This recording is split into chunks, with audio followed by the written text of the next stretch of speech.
Hi Alex, Phil Beever here from the Wilderness Club. Just want to recap on our lesson this afternoon. So we run through your swing. Your backswing was quite good, quite tidy. Yes, your left arm was folding a fraction here to the top, which is why it looks a little bit close or narrow. Obviously, if this left arm was a bit straighter, the hands would be a bit further away.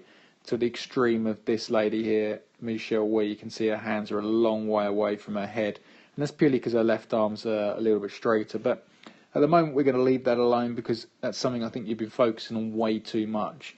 The big key for you really was the strike and the flight. So if we draw a line here on your left hip, okay, and we draw a line on Michelle's left hip, there you go. Watch her first move. As she starts down, she drives.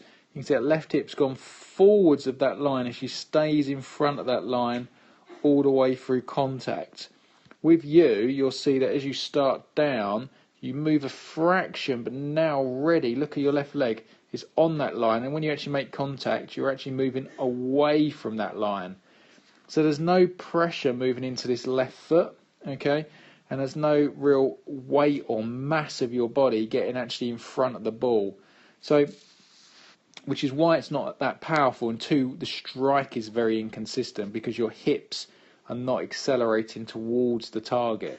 So I gave you the analogy, one of I got you to set up to the ball, I asked you to take your right hand off, I was sort of standing here, okay, and I asked you to shake my hand, and then you just literally turned everything, your hips, shoulders, everything, and come and shook my hand in that position. So I gave you that feeling of just really rotating, you know, and I want to see this right foot come up, so when you come through, I want that right foot to release, and then all the weight's going to then move on the left. So if we look at Michelle's there, we can see here at the top of her swing, she's got probably 70% of her weight on that foot.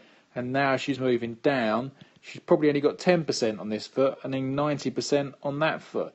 And that's what we want. We want all of the weight moving towards the ball to give it some power and a bit of speed. And the only other thing we worked on, Alex, really was contact again. I got you to set up here in line with the ball and asked you to hit anywhere, you know, in this area here for me, to try and get some divot or compression. If we look at Michelle here, really focus on this little area I've drawn here. As she comes into the ball, she's going to make great contact, ball first. Now watch. Look at the club going into the ground and watch the turf coming out.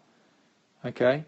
So you can see that nice big divot. We can see the turf flying up there. That's what we're trying to do. We're trying to hit down on the thing to get the thing up in the air. So work on them two moves for me. Just work on rotating the body to the left hard. Don't go soft at it. And then try and work on hitting the ground for me.